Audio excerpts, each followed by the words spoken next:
Generasi Muda Indonesia. Saya Alpacino Zevanya. Dan saya Tamara Chelsea. Presentasi ini kami persembahkan untuk kamu yang ingin berkarir di negara maju di dunia. Negara mana saja itu?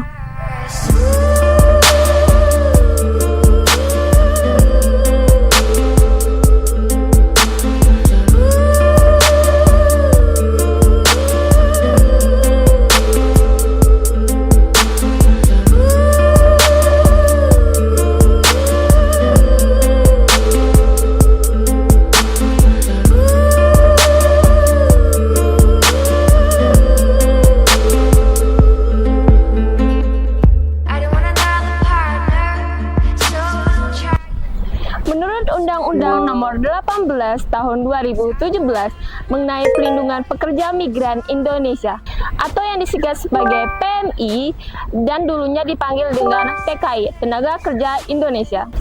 Adapun persyaratan yang harus dipenuhi yaitu adalah 1. Harus berusia minimal 18 tahun sesuai dengan peraturan ILO International Labour Organization nomor 138 tahun 1973.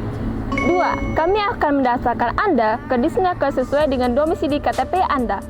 Misalnya, jika KTP Anda berdomisili di Batam, maka kami akan membantu Anda mendaftarkannya di Disnaker Kota Batam. Apabila domisili Anda terlalu jauh dari perusahaan penempatan migran Indonesia, maka kami akan memberikan surat pendampingan bagi CPMI atau calon pekerja migran Indonesia sesuai dengan domisili Anda. 3. Kartu keluarga. Bagi yang sudah menikah harus mendapatkan surat izin dari suami atau istri. Dan bagi yang belum harus mendapatkan surat izin dari orang tua. Dan bagi orang tuanya yang sudah meninggal harus mendapatkan izin dari saudara kandung. 4. Akta lahir. 5. Ijazah terakhir. 6. SKCK atau surat keterangan catatan kepolisian yang Anda dapatkan dari Polda setempat atau Mabes Polri. 7. Paspor PMI. Kami akan mengurus paspor resmi khusus untuk pekerja migran Indonesia sebanyak dengan 24 halaman. Berbeda dengan paspor umum Anda ataupun paspor studi Anda sebanyak 48 halaman. 8. Medical check-up. Medical check-up adalah syarat mutlak untuk Anda yang ingin bekerja di luar negeri secara resmi. Prosedur medical check-up masing-masing negara berbeda-beda. Semua disesuaikan dengan peraturan negara di tempat Anda bekerja. Contohnya, peraturan medical check-up untuk ke negara Kuwait harus mengikuti peraturan GAMKA, sedangkan negara Turki tidak perlu. 9. Penerjemah tersumpah. Berbeda dengan visa studi, visa kerja tidak memerlukan penerjemah tersumpah untuk ijazah atau transkrip nilai kecuali bekerja sebagai nurse ataupun perawat dan pekerjaan khusus lainnya. 10. Asuransi.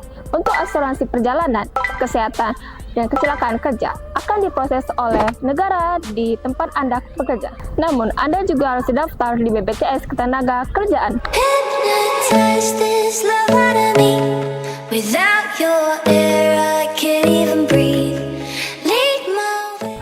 Proses pendaftaran. Proses mendapatkan visa studi berbeda dengan mendapatkan visa kerja. Visa studi lebih memprioritaskan sertifikat bahasa asing. Kamu bisa kepoin nih video presentasi kami yang pertama dan yang kedua. Untuk mendaftarkan visa kerja, kamu harus mengapply kurikulum vitae atau yang disebut dengan daftar riwayat hidup terlebih dahulu. Dalam bahasa Inggris sebagai bahasa internasional. Dalam kurikulum vitae, kamu harus mencantumkan selain data diri, juga pengalaman-pengalaman kerja di dalam negeri dan luar negeri. Jika ada, penilaian karir di luar negeri terdiri atas 4 bagian. Yang pertama, tenaga kerja profesional. Yang disebut dengan tenaga kerja profesional adalah kamu benar-benar menguasai skill sesuai dengan bidangmu dan memiliki pengalaman-pengalaman kerja yang mumpuni. 2. Skill. Kamu harus benar-benar memiliki kemampuan kerja sesuai dengan bidangmu, walaupun kamu belum memiliki banyak pengalaman kerja. 3. Unskill. Kami juga menerima teman-teman yang belum memiliki kemampuan kerja dan pengalaman kerja. Untuk itulah, kami akan memberikan pelatihan kerja untuk kamu sebelum diberangkatkan. 4. pekerja sektor informal yang tidak memerlukan ijazah ataupun pengalaman kerja, seperti asisten rumah tangga, babysitter, dan lain-lain. 4 kategori itulah yang menentukan banyaknya gaji dan upah kerjamu. Untuk menentukan gajimu, jadi sebelumnya kami akan mengadakan interview secara internal terlebih dahulu.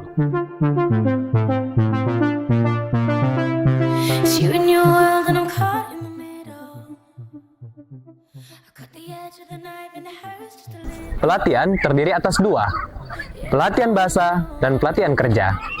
Pelatihan bahasa, kami akan mengajarkan bahasa internasional, yang umumnya dipakai adalah bahasa Inggris. Tetapi ada juga negara-negara yang mewajibkan kita untuk menggunakan bahasa ibu mereka, seperti bahasa Jerman, bahasa Jepang, bahasa Korea, dan bahasa Cina. Pelatihan kerja, apabila kamu telah menjadi tenaga kerja profesional dan skill, tidak perlu lagi yang namanya pelatihan kerja, namun hanya pemantapan saja. Saya beri contoh, welder, 3G, 4G, 5G, 6G, dan 6GR. Berarti kamu sudah dianggap tenaga kerja skill. Tetapi, jika kamu sudah punya banyak pengalaman, maka kamu dianggap tenaga kerja profesional. Begitu juga dengan bidang electrical. Apakah kamu sudah bisa membuat main switchboard, distribution board, pull-in cable, lightning, trunking, dan lain sebagainya? Perawat atau nurse juga sangat dibutuhkan di banyak negara. Tetapi yang menjadi juara tetap bidang hospitality atau gastronomi, seperti perhotelan, chef, dan restoran. Durasi pelatihan. Pelatihan bahasa asing dan pelatihan kerja hanya 1-3 bulan. Sebelum melakukan pelatihan, kamu harus melakukan pra-medical check-up terlebih dahulu untuk mengetahui kamu fit atau tidak. Selama pelatihan, secara paralel, kami akan menyiapkan dokumen untuk mempercepat keberangkatan. Setelah pelatihan selesai, maka kami akan langsung menyiapkan jadwal interview dengan perusahaan dari negara penempatan tempat kamu bekerja. Dress code. Pakaian yang kamu gunakan saat interview harus dalam keadaan resmi, yaitu putih hitam, memakai dasi, dan memakai jas hitam, seperti ini. Setelah lulus interview, apabila kamu dinyatakan lulus oleh negara penempatan tempat kamu bekerja, maka kamu langsung menandatangani kontrak kerja. Dan kontrak kerjamu akan kami beri ke Disnaker sesuai dengan domisili KTP-mu. Maka Disnaker daerahmu akan memberikan rekomendasi untuk pengurusan paspor PMI sebanyak 24 halaman. Apabila kamu sebelumnya sudah memiliki paspor PMI atau paspor biasa, maka kamu hanya perlu menyerahkannya kepada kami. Working visa atau visa kerja. Visa yang sudah di-approve oleh embassy yang umumnya ada di Jakarta belum bisa kamu gunakan.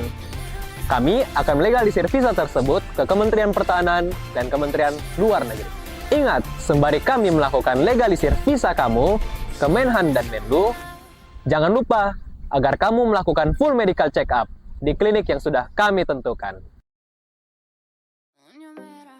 OPP PMI atau Orientasi Pra-Penempatan Pekerja Migran Indonesia. Paling lama 2 hari sebelum kamu diberangkatkan, kamu wajib melaksanakan orientasi pra-penempatan oleh imigrasi. Ini berdasarkan Undang-Undang Nomor 18 Tahun 2017 tentang Perlindungan Pekerja Migran Indonesia.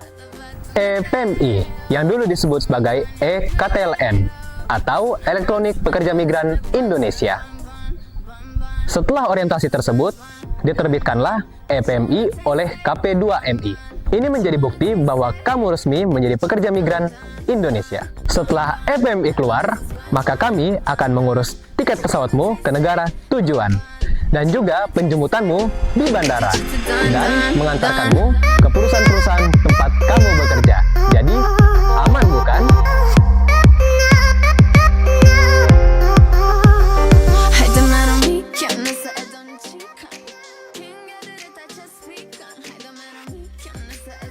Sebelumnya saya sudah menjelaskan semua persyaratannya, bukan? Kamu juga pasti bertanya bagaimana dengan sistem pembayarannya. Nah, sejak 2017, kami Habibie Education Youth sudah mengirimkan lebih dari 2.000 siswa untuk program kuliah gratis dan bekerja di negara Jerman. Namun, program bekerja di luar negeri sangat bervariasi, berbeda dengan program studi. Bukankah begitu, Zevan? Tentu saja, Tamara. Itu tergantung dari skema penempatan yang ditentukan oleh undang-undang. Yang pertama, G2G atau Government to Government, yaitu pemerintah Indonesia bekerja sama dengan pemerintah dari negara penempatan. Yang kedua, G2P, yaitu Government to Private Company, di mana pemerintah Indonesia bekerja sama dengan perusahaan dari negara penempatan. Yang ketiga, P2P, atau Private Company to Private Company, yang di mana perusahaan swasta Indonesia bekerja sama dengan perusahaan swasta dari negara penempatan. Yang keempat, Intercorporate, di mana perusahaan Indonesia mengirimkan manpower-nya untuk kepentingan perusahaannya sendiri.